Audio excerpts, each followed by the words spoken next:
Hello, everyone, and welcome to Sunday Mystery School. I'm so glad that all of you are here, and it is just such a lovely, beautiful day here where I am, and I hope that all of you, wherever you are in the world, are enjoying a beautiful and lovely day as well. Hello to everyone on YouTube. I see we have people sounding off from all over. If you're watching on YouTube, go ahead and drop in the chat where you're watching from. Help us build that connection. Hello also to everyone who is joining me in the Zoom room. I have a couple of channel members gathered here. We'll be hearing from them a little bit later on in the stream, but welcome, welcome, welcome. All right, so it's another Sunday Mystery School, and I was really thinking a lot this morning about how we are entering a season of renewal. And I was also thinking about how, we can kind of associate this idea of a season of renewal with things that are happening on the outside, meaning, where I am, it's springtime and all of the trees are bursting with fresh leaves. Everything is green. The flowers are blooming. There's, birds, insects, bees, everything is just really coming alive. So on the outside, meaning in the world around me, I am really seeing and experiencing this season of renewal. And I was also reflecting on how really each of us at any moment of time can choose to enter a season of renewal within ourselves, a season of renewal within ourselves.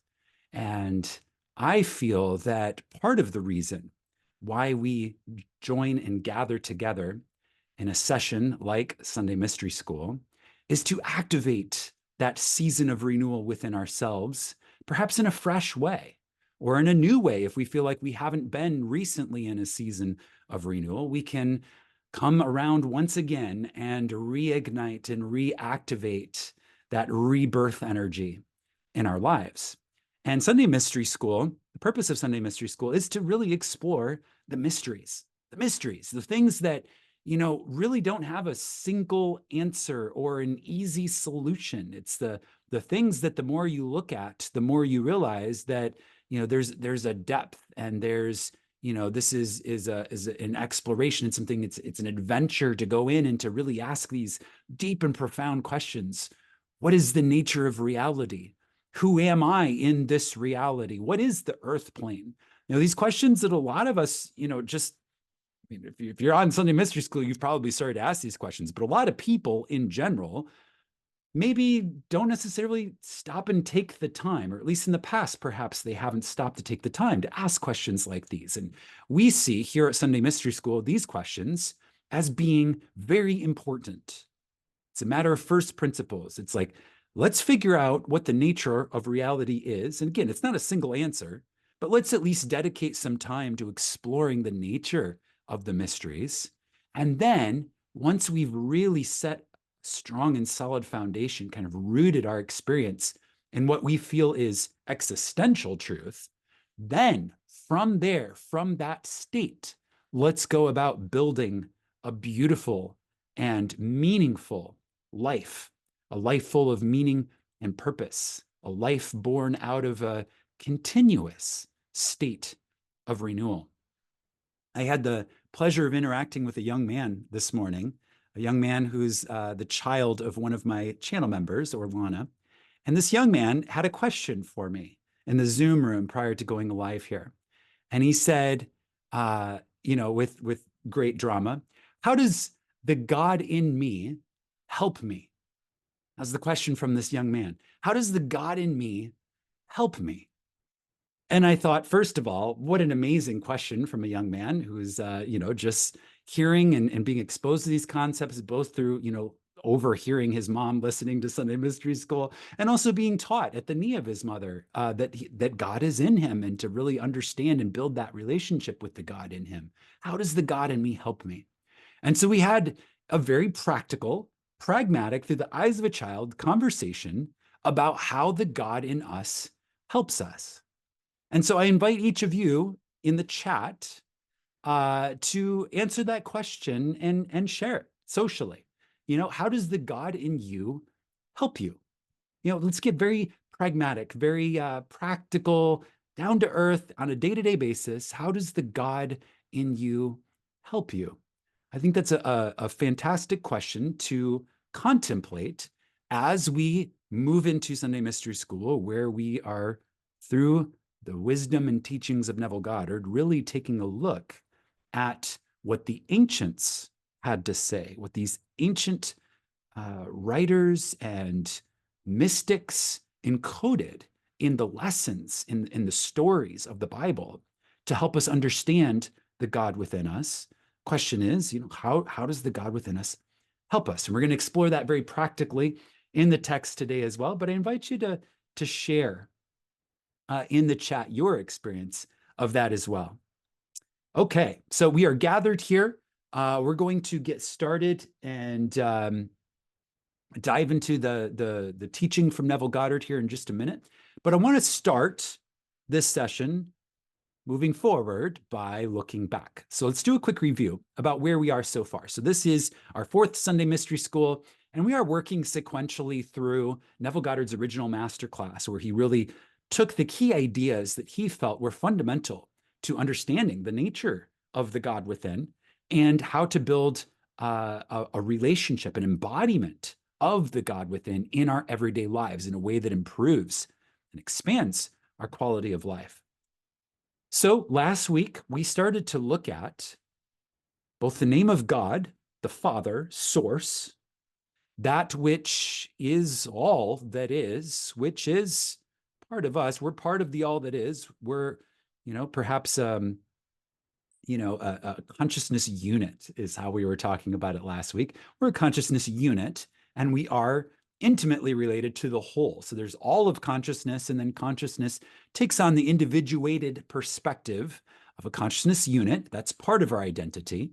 And that consciousness as a whole is symbolized in the Tetragrammaton, which is this metaphysical notation, Yod, He, Vau, He, these 4 symbols that, again, metaphysical notation, so similar to mathematic notation where these ideas are encoded in symbols. Yod, He, Vau, He are 4 symbols that encode the nature of God or source or kind of all that is. And then we looked at this idea of being a consciousness unit or the Son of the Father, which is this second name, which is Yod, He, Vau, Shin, Ayin. And that's the name of the Son, anglicized as Jesus. And the Son has a relationship with the Father, but this is not, a gendered thing. The terms Father and Son are denoting a relationship. So we have all that is, consciousness itself, and then each of us are consciousness units with an individuated perspective. Each one of us are the sons of the Father, or offspring of all that is, having an experience. And in particular, we talked about how the nature of the Father is distinguished from the nature and thus the experience of us, the sons, as individuated consciousness units. And one of the key ideas that I want to bring your attention back to is that all that is, source itself, is aware of being everything that exists. If it can be imagined, regardless of what it is, regardless of whether it's the most beautiful thing imaginable or the ugliest thing imaginable, if it can be imagined, it is contained in the whole. God, source.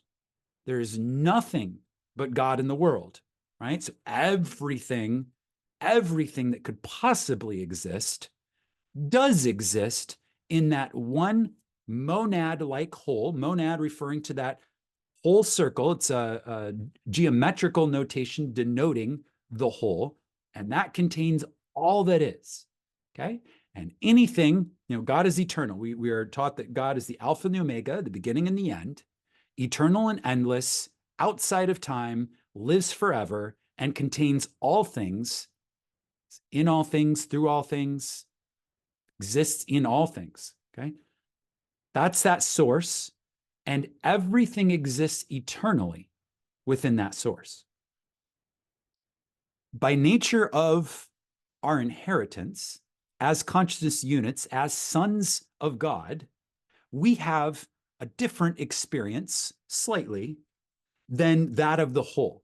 Okay, so the whole just simply contains all things and can't really, I mean, you can't ever delete something from the whole because the whole exists, all things eternally. Okay, but the Son, each one of us as consciousness units, encoded in our name, Yod He Vau Shin Ayin. Yod He Vau He is the name of source. Okay. Yod He Vau, first three notations are the same, but then Shin, that is what distinguishes each of us as consciousness units from the whole that is source itself. That Shin. Okay. So last week we learned that Shin is the tooth or the flame that devours, it consumes, it burns things down, it deletes things from our experience so that we can choose to experience something else. Okay. So it's this idea of, you know, in this experience of being God in the form of being human, we are creating through our awareness of being a world around us. Okay. So we become aware of the world, we become aware that we are the world around us. And then in this status of being the sun, of having the tooth that consumes, the flame that destroys, we can choose to become aware of something else, and that which we are no longer aware of will cease to exist in our experience. That's what distinguishes us as sons, because for the Father, that can't happen, right? The Father, just consciousness itself, if it exists once, it exists for all time. But as sons, and Neville pointed this out, this was an act of mercy on behalf of the Father. As an act of mercy, the Father gave us the ability to become aware of something new or to change states or to manifest new things in our life so that the old would fall away and we wouldn't experience the old anymore, even though it exists in that monad source that is all things that exists. And this brings us back to this idea of a season of renewal, because we, as sons of the Most High, have the ability to remove that which no longer serves by simply removing our attention from it. We don't have to go actively tear it down. It's built into our name. It's built into our identity. We, as sons of the Most High, when we remove our attention from something, remove our consciousness, I am no longer that, I am now this. When we do that, that old state falls away. And this is the idea of shedding old skins and moving on and becoming completely brand new. Or, you know, Paul says, I die daily. Okay, so it's this idea of every single day letting go of that which no longer serves and stepping into that abundance of what does serve. So it's I say abundance, and I want to clarify what I mean by that. So every state that we as sons of the Most High choose to step into and become and embody. So state is basically the everything that we believe is true about ourselves and about the world. It's our identity. Every state that we step in and embody is by definition a limitation placed upon what is truly a field of unlimited possibilities. Okay, so you've everything that you could possibly choose to be, and you're choosing to be this. So by very definition, that's a limitation. Okay, so that is a limitation that you're placing upon yourself. And then when you choose to remove that limitation and choose a new limitation or a new state of being, okay, that old limitation falls away. You shed it like a skin, or you die to that old way of being, and then you give life and you give birth in the spirit of renewal to the new state, the new identity, which is also a limitation in that field of unlimited possibilities. Okay, so that's the nature of our relationship with the whole. Okay, so how does the God within me help me?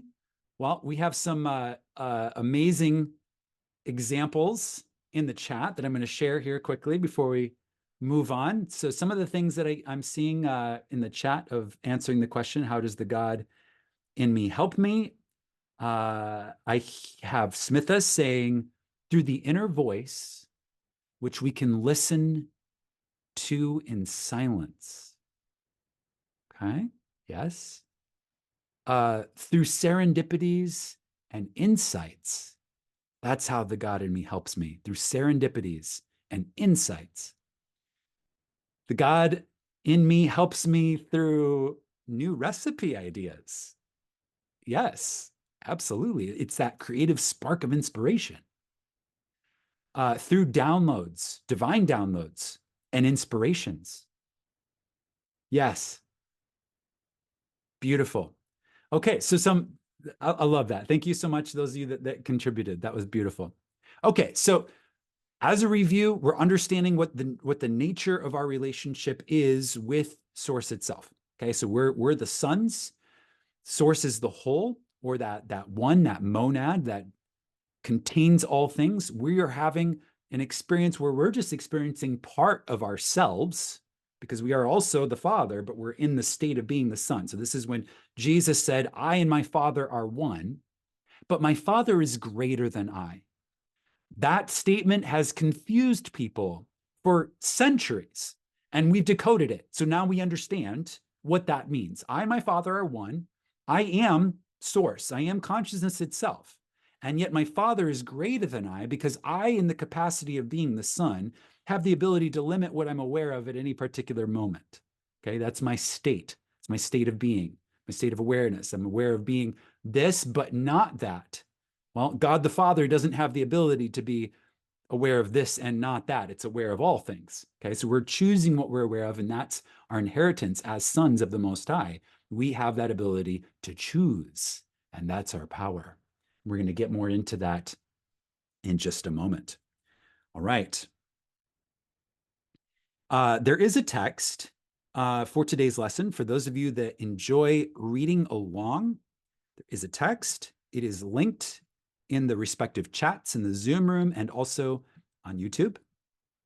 And it'll take you to a Google document that is titled Neville Goddard Masterclass, Lesson 1, Part 2. And we are on page 2 of this document. That's where we're going to get started.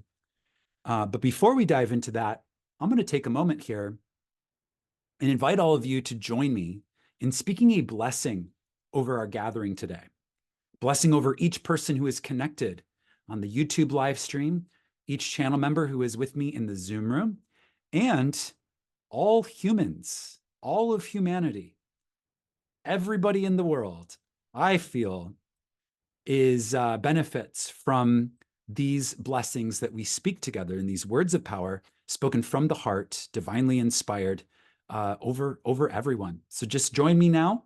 We're going to draw our energy inward and speak some sacred words of blessing. And then we will continue with the lesson.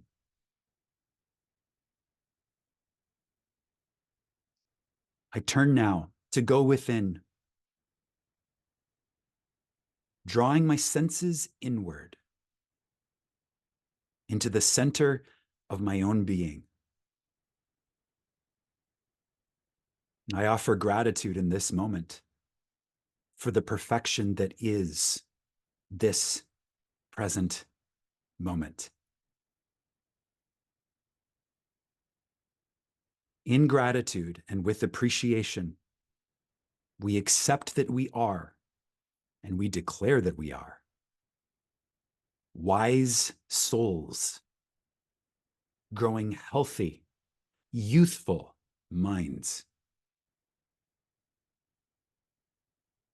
Thank you that we are feeling now the presence of life force energy, awakening and enlivening our physical bodies in the physical dimension. Thank you that our relationships are now healed and whole with love, compassion, and understanding.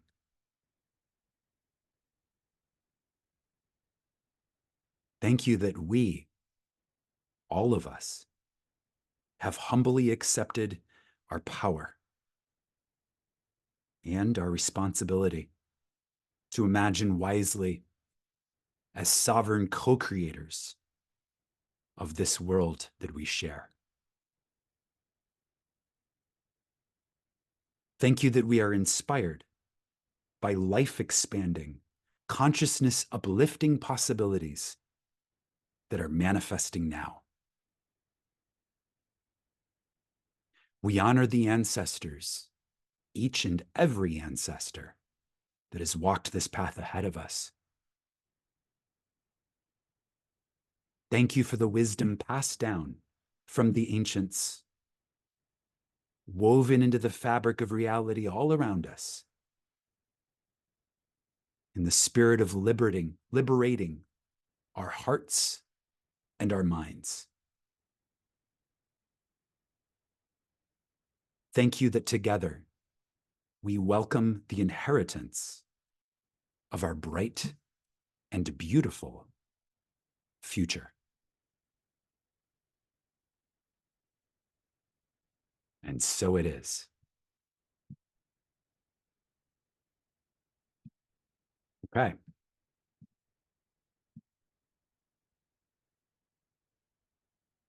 The names which give us dominion.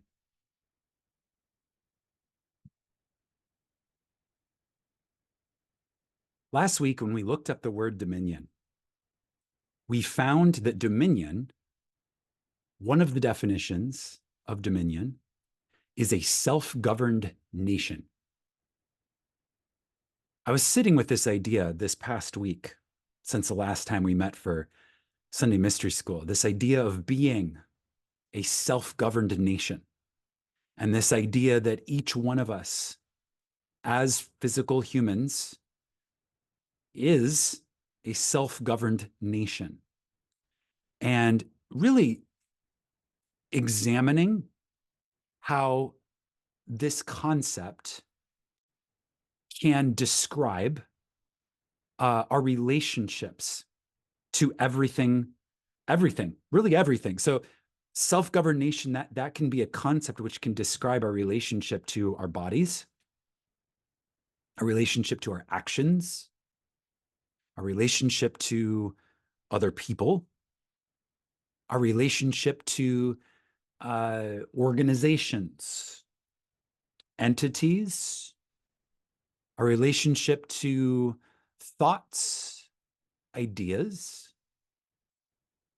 This idea that as we learn to embrace the God within, as we learn to embrace our sovereignty, our power, and truly the names, the nature, because names means nature, that gives us dominion, we can step into, it's a sort of kingship. I'm just going to use that word just to kind of paint an idea. We can understand that, this nation, like we can become wise rulers of our nation. We can become the kings or queens, the monarchs, the rulers of our lives, of our state. Self-governed nation, a lot of times nations are called states. And it's interesting, I live in the United States, and I've had the opportunity to travel a lot to various states. And it's interesting to me to note how each state is truly a state of being. Each state is unique enough that you could say each state is its own state of being in the union of the people that live there.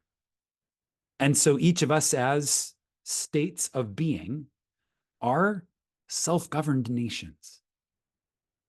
And I wanted to speak that out and plant that as a seed in your awareness, to consider how you are ruling your own nation, the nation that you are, the nation that your body is, the nation that your life is. Your life is a self-governed nation. And to consider how these ideas, in the words of the young man, how does the God in me help me? How do these ideas help you rule your nation with wisdom? We're going to continue with the text here.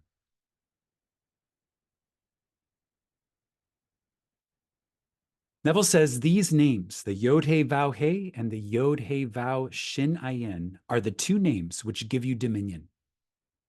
You have dominion if, as you walk the earth, you know that your consciousness is God, the one and only reality. You become aware of something you would like to express as God. What does God desire to express? What does God desire to possess? You have the ability to feel that you are what you desire to be, that you possess that which but a moment before was simply imaginary. It's just a conception.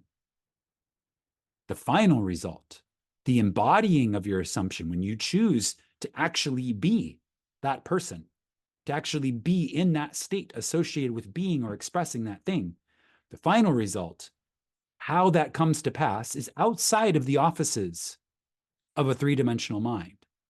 It comes to birth in a way that no man knows, because that's the nature of reality. Reality is going to reflect back to you, the person that you believe that you are. And when you know this, it helps you because it allows you to choose the life that you desire to live with a courage and a boldness. If these two names are now clear in your mind's eye, you will see that they are your eternal names. As you sit here, you are this Yod He Vav He, and you are the Yod He Vav Shin Ayin. These are your eternal names, meaning that even after you take off this body and you move into a graduated state of awareness where you're not aware of simply being inside of a human body, but you're aware of something that is greater, these are still your two names, Yod He Vav He, Yod He Vav Shin Ayin. The stories of the Bible concern themselves exclusively with the power of imagination. They are really dramatizations of the technique of prayer. For prayer is the secret of changing the future. The Bible reveals the key by which man enters a dimensionally larger world for the purpose of changing the conditions of the lesser world in which he lives. A prayer granted implies that something is done in consequence of the prayer, meaning that the prayer had some sort of effect. So that's why it's granted, because something happens. And if you had not prayed, it would not have been done. So there's a consequence to prayer. And man is the spring of action, the directing mind, the one who grants the prayer. We grant our own prayers, and we're going to learn how to do that. That's this key. That's the key that gives you this royalty, that gives you this kingship, dominion over your reality, is understanding that you are the directing mind. You are the one who grants your own prayer. The stories of the Bible, Neville says, contain a powerful challenge to the thinking capacity of man. The underlying truth that these stories are psychological dramas, not historical facts, demands reiteration, inasmuch as it is the only justification for the stories. With a little imagination, Neville says, we may easily trace the psychological sense in all the stories of the Bible.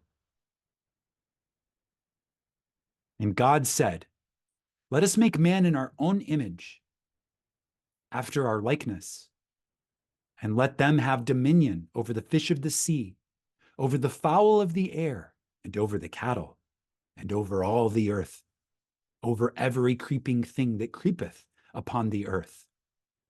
So God created man in his own image. In the image of God created he him. Here in the first chapter of the Bible, the ancient teachers laid the foundation that God and man are one.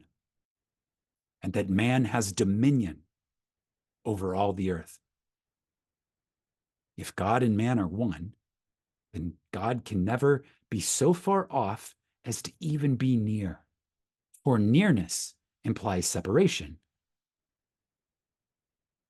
The question arises, what is God? God is man's consciousness, man's awareness, our I amness. That's God.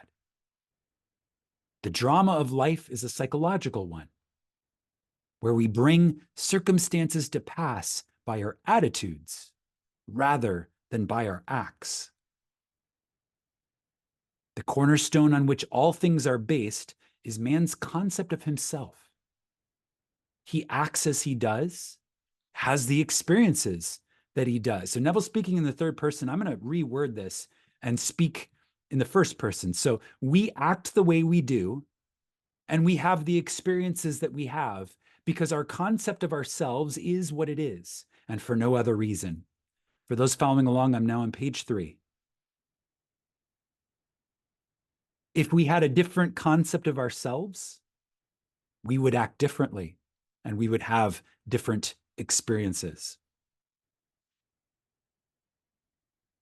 We, by assuming the feeling of our wish fulfilled, alter our future in harmony with our assumptions. For our assumptions, though false initially, if we sustain our assumptions, they will harden into fact. They will become true objectively if we sustain our assumptions. The undisciplined mind, finds it difficult to assume a state which is denied by the senses. Whenever I see Neville speak of the undisciplined mind, I think back now to this idea of a self-governed nation. Self-governed nation as the ruler of our self-governed nation. One of the things that we must have dominion over is our minds. We must learn to rule our minds. We must learn to discipline our minds. Learn to hold and sustain focus and attention upon the feeling of the wish fulfilled, which is our assumption. This is truly the key. Neville says we're the ones that grant our own prayers. Well, how do we do it? By disciplining our minds to remain faithful, right? What does it mean to remain faithful? It means to, if you're trying to accomplish something, if you're on a mission, right? And let's say you have a team with you on this mission, okay? You want everyone who's with you on this mission with a shared objective to remain faithful to the mission. And how do they do that? One, by believing in the mission. This is worthwhile to do. I believe in the mission, okay? It's the first step of being faithful. 2, disciplining the mind against doubts, right?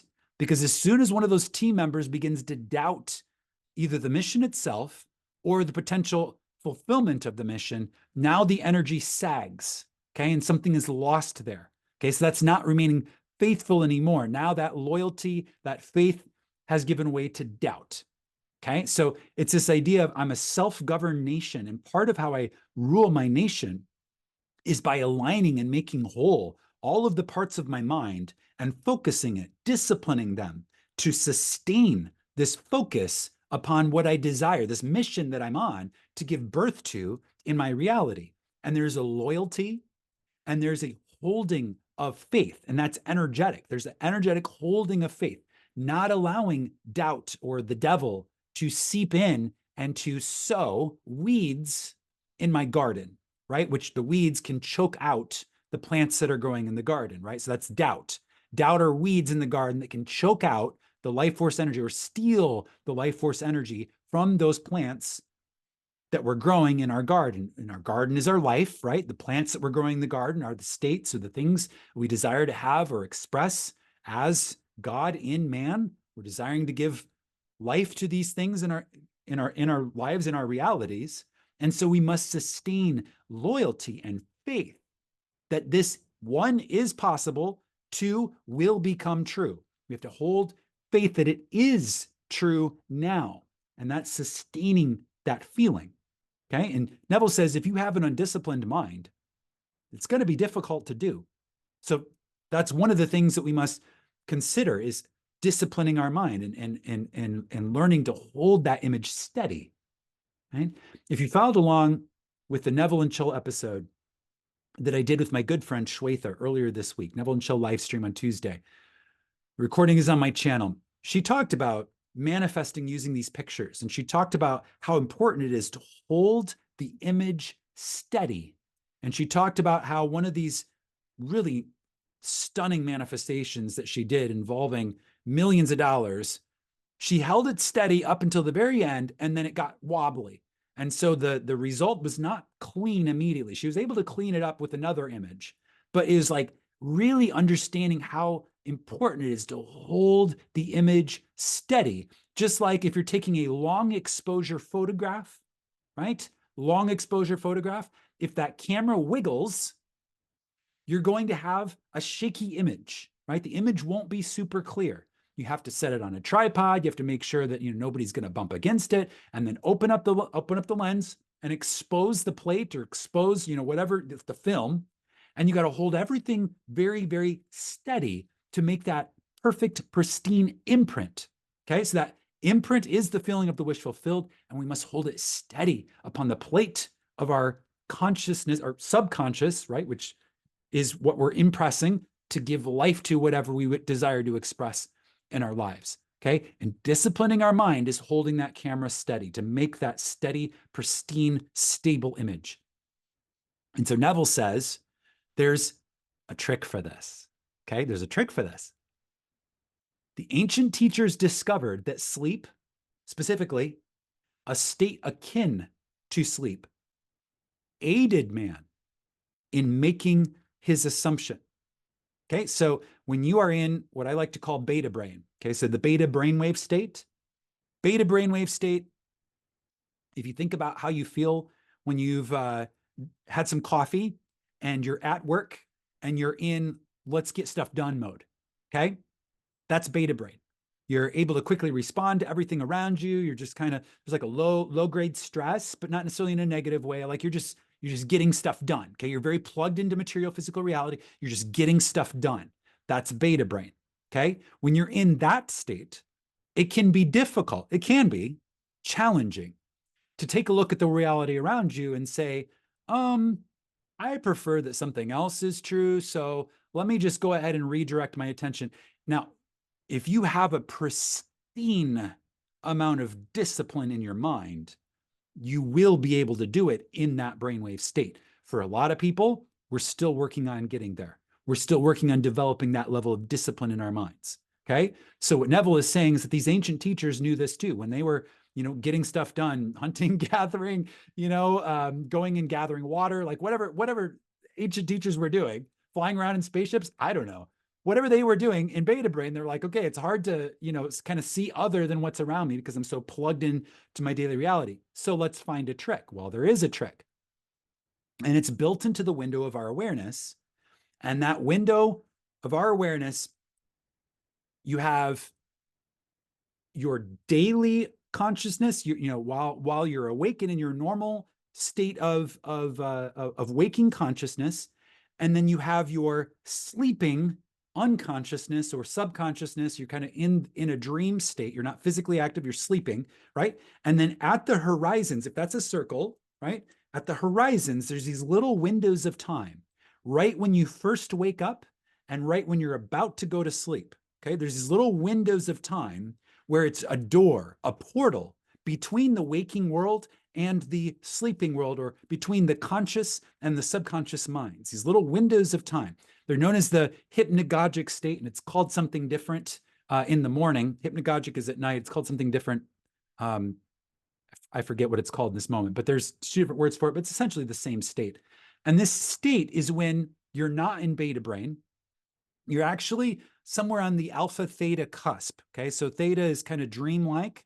Alpha is when you're, just kind of sitting, on your patio with tea and you're looking at a beautiful view and you're not really thinking about much of anything. You're just kind of relaxed, maybe watching nature or the trees or wildlife, birds, that type of thing. That's the alpha. Very different from beta, coffee, getting stuff done, right? Alpha, just kind of relaxed. And then theta is kind of your dreamlike, sleepy, not deep, dreamless sleep, which is delta, but it's just kind of other states. You're on the cusp between those two, alpha and theta. You're relaxed and you're kind of in dreamland, but not quite. You're still have that basic waking awareness. And that occurs naturally at the horizons of this daily cycle. Okay, this daily cycle of awakened sleep at the horizons, you have this hypnagogic window, and that's a portal. Okay, so the ancient teachers came to understand that the state akin to sleep, which we now have updated the scientific language to say the hypnagogic state, occurs at that horizon. It's that little window of time.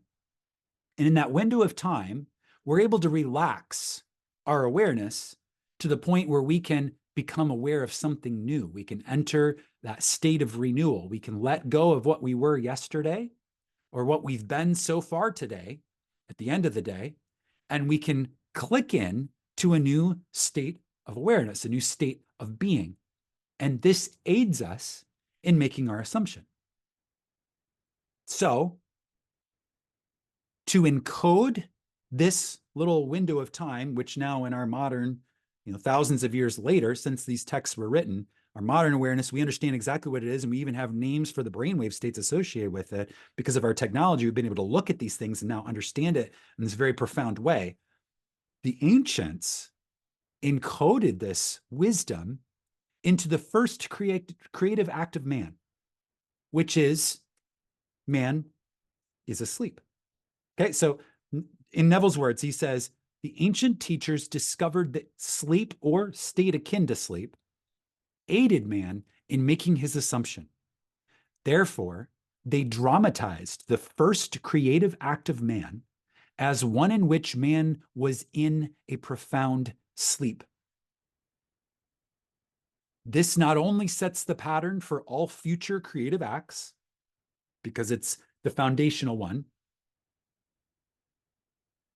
it also shows us that man has but one substance that is truly ours to use. We have one substance that is ours to use in creating the world. And that substance is ourselves. That nation that we rule. We can rule ourselves and change the identity of the nation that we are.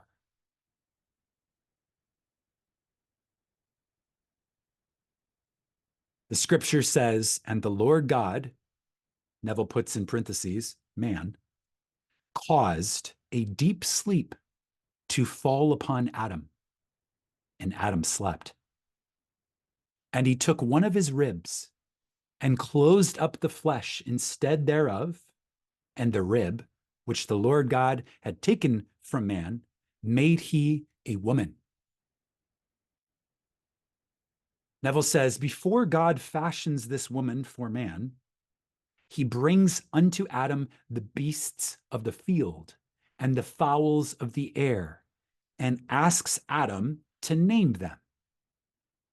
Whatsoever Adam called every living creature, that was the name thereof.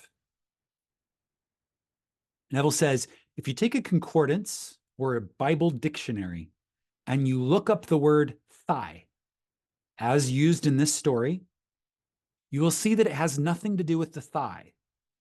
It is defined as the soft parts that are creative in a man, that hang upon the thigh of a man. The ancient storytellers used this phallic frame to reveal a great psychological truth. An angel is a messenger of God. You are God. You have just discovered that your consciousness is God, and you have an idea, a message. You are wrestling with an idea, for you do not know that you are already what you are contemplating. Neither do you believe you could become it. Okay, so this is each of us. Each of us has conceived of an idea of, oh, I wonder if I could be this way, or if my life could look this way, or if I could manifest this type of situation or this type of reality for myself. You're wrestling with the idea, okay? You would like to be this person. You would like to be wealthy. You would like to be healthy. You would like to have an expanded expression in a relationships in some way. But you're questioning, can I do that? Is that possible for me? This is a very human thing to do, to question our power. Who is it that's wrestling with the angel? Again, the angel is the message from God, this idea that you have. Jacob is wrestling with the angel. And the word Jacob, by definition, becomes the supplanter. You would like to transform yourself and become that which right now it appears you are not. Your reason, your logic says, I'm not this way right now. It doesn't look like I am. Your senses say, well, I'm not in this new place that I'm imagining I'd like to be. So your senses and your reason, your logic are denying it. But you want to transform yourself. So you wrestle with this idea and you try to feel that you are this. You are this new identity. You are this new state of being. You are this new person in this season of renewal. You've now renewed yourself into this new person. And this is what happens. As you actually feel that you are this, something goes out of you. Something is released. You could even use the words, Neville says, who has touched me? For I perceive virtue has gone out of me. Jesus says that. Who has touched me? For I perceive virtue has gone out of me. There's a release, some sort of emission that occurs. There's an energetic explosion that occurs that is now taking that new state, the moment you feel that you are it, and projecting it. It's changing the picture in the projector, now projecting it outward. You become, for a moment, after a successful meditation, incapable of continuing in the act, as though it were a physical, creative act. You are just as impotent after you have prayed successfully as you are after the physical, creative act. Okay, now Neville is, in a classy way, talking around this subject. Okay, so he's using the act of physical procreation as a metaphor for creating in our reality. And when I first came across this idea, I was like, okay, I get the metaphor here. And this idea of becoming impotent after is this idea that when I have successfully exploded the idea into my reality, okay, I no longer want it. I no longer want this thing. Why? Because now I am this thing. I am satiated in it. I have moved from the state of I wish I could be to the state of I'm so glad I am. And when you make that flip, suddenly you don't feel the desire to continue trying to be because you already are. And that is, by definition, a successful prayer. All of Neville's 30 years of teaching, all of his lectures, all of his books are communicating that idea right there. That is the mystic secret. That is the mystic secret. When you have successfully prayed, when you have made the flip from who you were to who you desire to be, you don't want it anymore because you are it. You are in a state of supreme satisfaction. And that is, by definition, a successful prayer.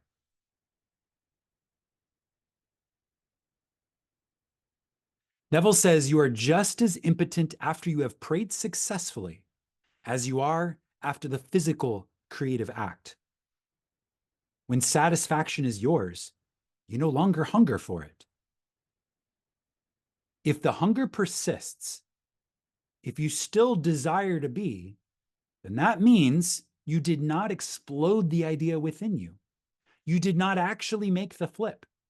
You are still in some way separated from that which you desire to be in your consciousness. You have not assumed the state fully. You did not actually succeed in becoming conscious of what you wanted to be. There was still a thirst when you came out of the deep.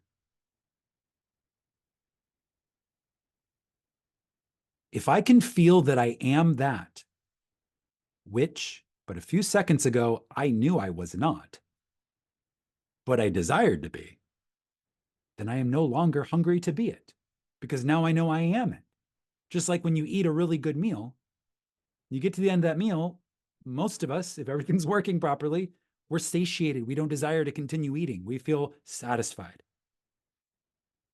If I can feel satisfied, I am no longer thirsty because I feel satisfied in the new state.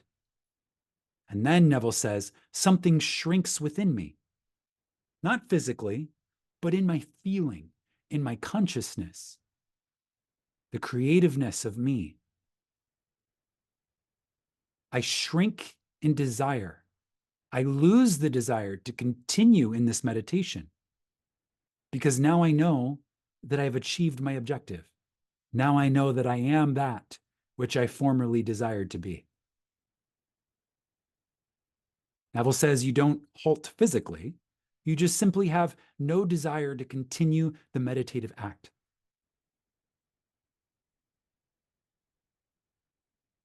And this is the secret encoded in that transmission of Mark 11:24. When you pray, believe that you have received, and you shall receive. When the physical creative act is completed, the sinew which is upon the hollow of man's thigh shrinks, and man finds himself impotent or halted. In like manner, when a man prays successfully, he believes that he is already that which he desired to be. Therefore, he cannot continue desiring to be that because he is already conscious of being that. At the moment of satisfaction, physical and psychological, something goes out, which in time bears witness to man's creative power. The act of physical procreation. At the moment of satisfaction, something goes out, which in time, after a period of gestation, comes out to bear witness to man's physical creative power. And this is, of course, the phallic allegory that the ancients used to describe in a story, through metaphor, how we, as self-governed nations, can bring about new states of being, can create our lives in harmony with that which we desire to be, by praying as though we have received, by reaching this moment of satisfaction within our being. Now, this solves all the problems. It really does. It solves all the problems of, I don't know, how it, like, you stop worrying about how when you are, okay? Because you collapsed, you folded time. When you're still trying to be, you're on this timeline of like slowly but surely changing and evolving towards being this thing. When you become the thing, that timeline collapses and you now are that thing. And so you stop thinking about how. You're not worried about it because you know that you are it. And you honestly stop even desiring it because now it's old news. It's not something new to you anymore because you're there. You're in that state of satisfaction. And then what's the key? Sustaining. The key is sustaining. How? Through a disciplined mind. What is the disciplined mind doing? Remaining faithful. What do you do when you're expecting a child? You remain faithful to the idea that that child is coming and you prepare for it. You prepare for that child. Okay? Same thing. That's why this allegory was used so beautifully by the ancients to encode this wisdom. It's the same thing. You understand now that the creative act is complete, satiated, you are that, and now we're in a state of gestation, meaning that things are changing that we don't need to worry about or concern ourselves with. And in time, the mirrors of our 3D reality will shift and reflect back to us the evidence of that act that we performed that was creative within ourselves.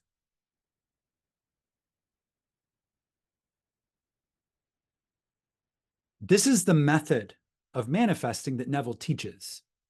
And he actually teaches a breathing technique that he describes, and we can get into it a little bit here because it's very, very practical. There's a breathing technique that Neville teaches where he is creating the scene, okay? Because remember, we go to the end, right? So whatever it is that we desire to be, have, do, express, right? We put ourselves in the scene where we have evidence that it's true. Okay, so we go to the end. So if we desire, to travel to Singapore, right?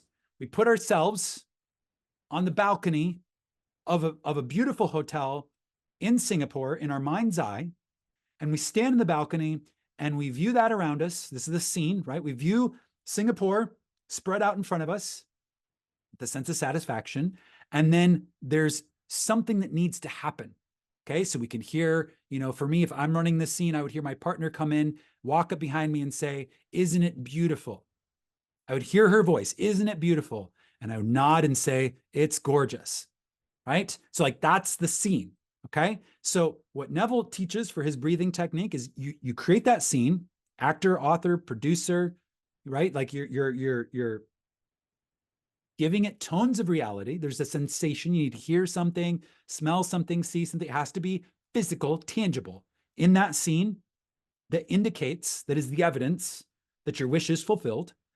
And you focus on that scene. And as you're focusing on that scene, you are building your physical energy through breathing. So you're breathing in and out and you're focusing on this scene. And this begins to resemble the act that Neville is talking about. And a lot of people don't talk about this because it gets a little bit out there, but we're in mystery school. So like we go straight into the mysteries.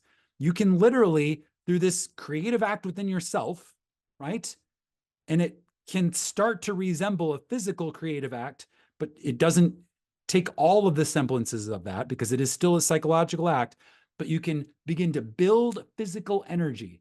And then right when you feel like you have gathered all of your physical energy, Neville says one sharp inhalation, and then you explode the scene outwards in your mind's eye. You take that picture or you project it out into the field around you. And if you do it properly, it should feel done. There should be some sense of satiation. Okay, that's done. Awesome. Not really a desire to continue. That's taken care of.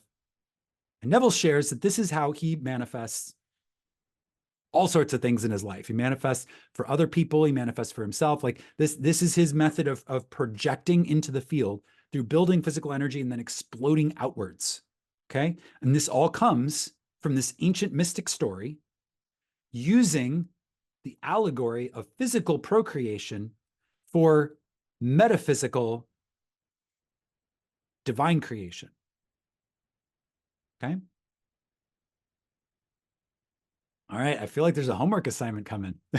There's definitely a homework assignment coming because we don't keep these things in the realm of the theoretical. We don't keep these things in the realm of the intellectual. We at Sunday Mystery School, we practice and apply these because the utility of any spiritual practice is found in how it improves tangibly our quality of life. Right? So what's the homework? The homework is to practice this creative act.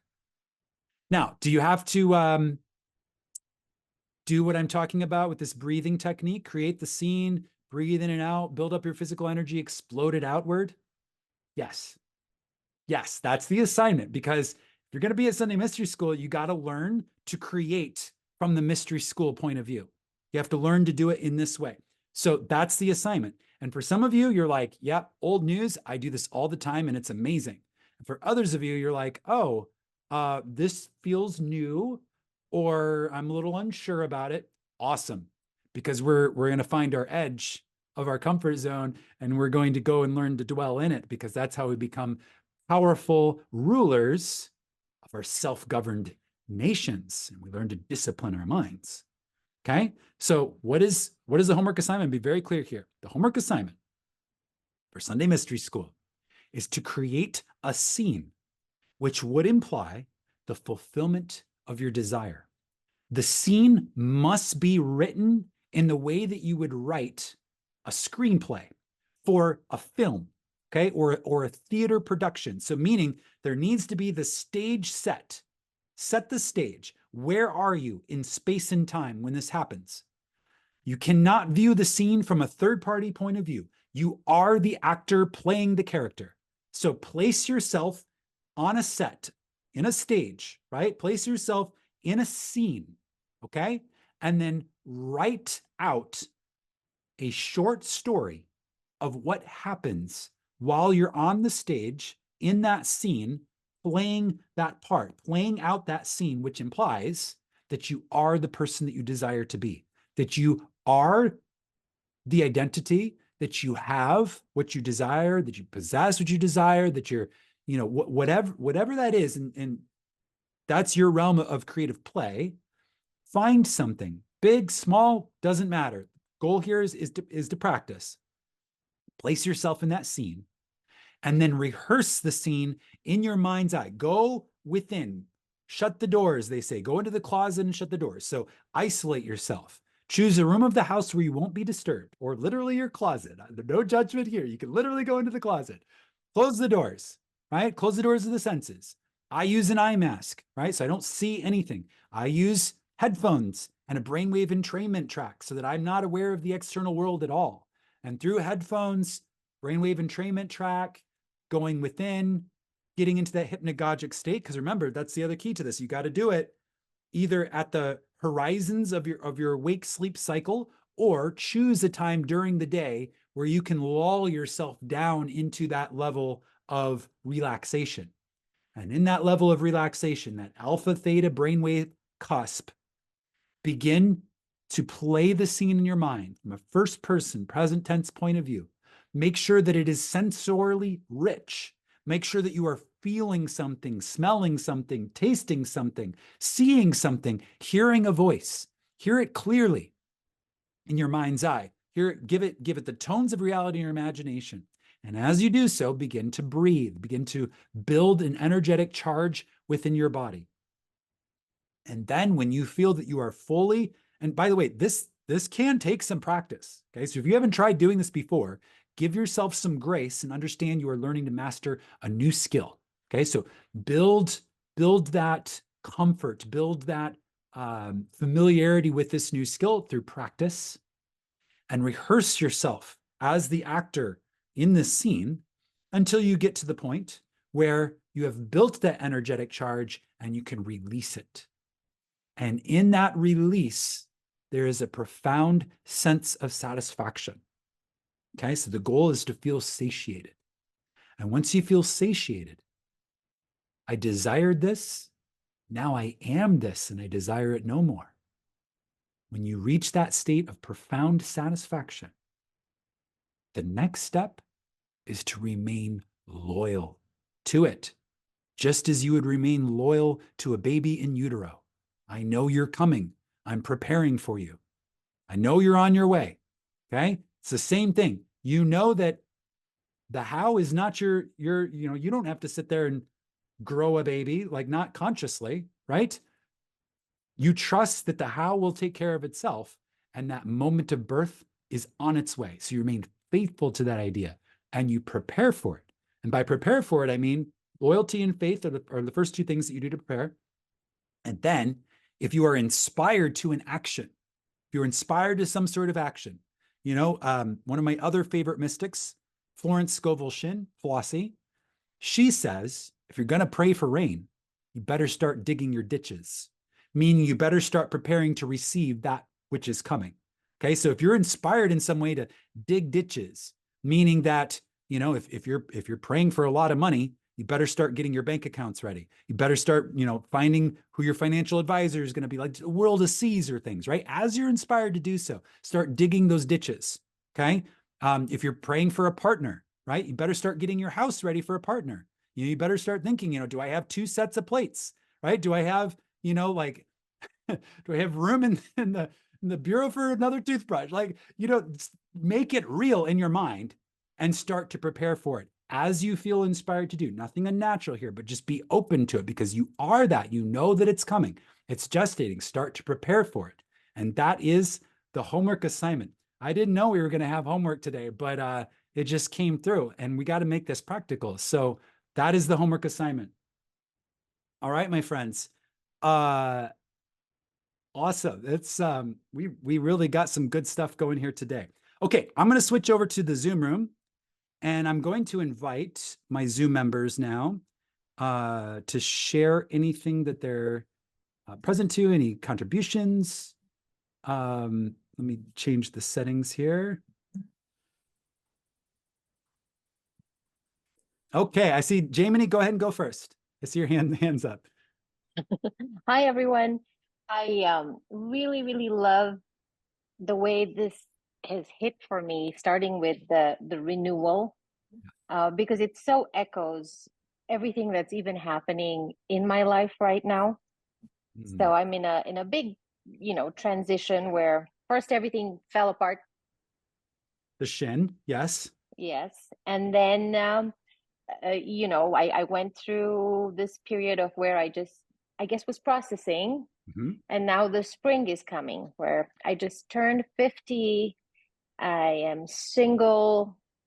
And, life feels good. It feels like a chapter of, it honestly feels like God gave me a pen and paper and said, write your story,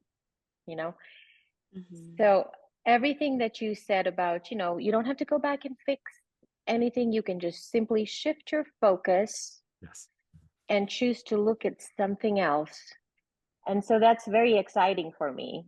Yes. So I'm sitting here, paper and pen, thinking, okay, what's my new story? Beautiful. A new horizon of possibilities. Yes. Got to feel expansive. As go ahead.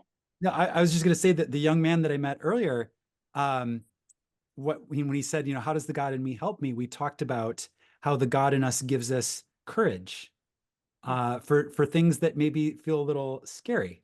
So, Yes. confronted in a beautiful way with a horizon of unlimited possibilities, the God in you gives you courage. Yes. I was having a conversation with someone where this void, so, where you kind of felt like you face your fear and it's dark and it's scary and you can't see. Yes. But then all of a sudden something switched, and then this dark, scary place is now pregnant with possibility and potential. That's beautiful. Yeah.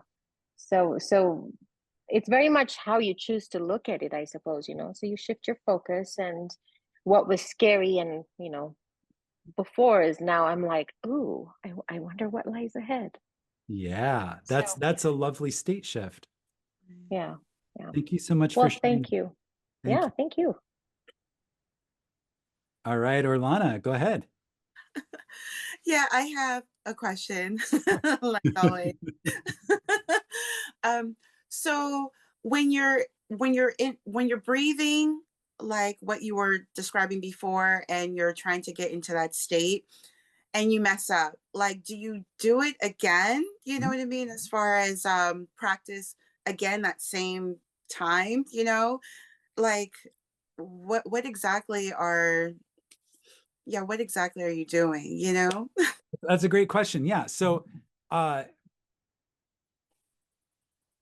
gonna do a callback to a story that Neville tells about being stranded in Barbados with no way to get back on time, right? So he had commitments, he had to get back, was told, sorry, there's no way, like you're gonna have to wait. And he's like, well, I don't accept that because I know that I am God and I can create my own reality through this method that I teach.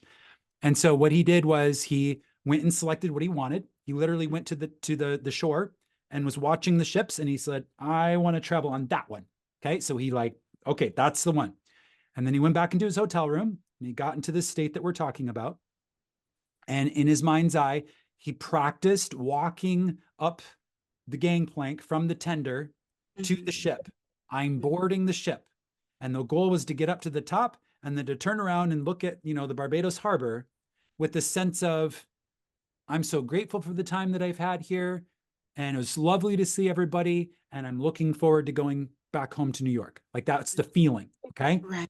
And he says, and this is why I'm sharing this story. He says that in his hotel room, as he was doing this, his attention kept wandering. So he would make it up the gangplank, but before he got up to the ship to look back and feel the feeling, he'd get distracted and he'd start thinking about his wife or his daughter or, his stomach's rumbling, whatever it is, right? Just distracted. So he's like, oh, so he's got to start over again. And so what he says, I bring my attention back over and over again, 70 times 7, if necessary, right? How many times should I do this? 70, infinite times, right? Until you get it right. Until finally he was able to walk in his mind's eye all the way up to the top of the gangplank, get to the bow of the ship and look over the Barbados harbor and say that feeling, right? Okay. It's a rehearsal. Okay. So it's like if you're a Hollywood actor and you're playing this, this scene that like you have to be, you have to really land it, right? So you rehearse it over and over again. So that's what this is. It's this dedication and loyalty to rehearsing the part until you get it just exactly right. And giving grace and mercy to yourself that like, hey, this is literally a skill that I'm learning like anything else. Right. Yeah. It's being disciplined. And yeah, I need to practice more. But thank you. I think we all do. Yeah. Yes. Great. Perfect. I know what to do now. Like there's so many things, right? But that's the one thing that everyone needs to do to get what they want. And it's that simple. So thank you for the clarity. Yes, you're welcome. Thank you for the contribution, Rolana. Mm-hmm. And we have Danny. Go ahead, Danny. All right. Hello everyone. Hey, hi Josiah. So I just had a couple of thoughts here. The first one was the Neville breathing technique. I think that's awesome. Yeah. I really want to try that out myself. Haven't done that so much, and the way you described it was really nice. Also, just that thought, when you successfully pray from who you were to who you desire to be, you don't want it anymore. You are it. So you said that that's a successful prayer. And I think that's a great way for us to continue to be and to pray in general.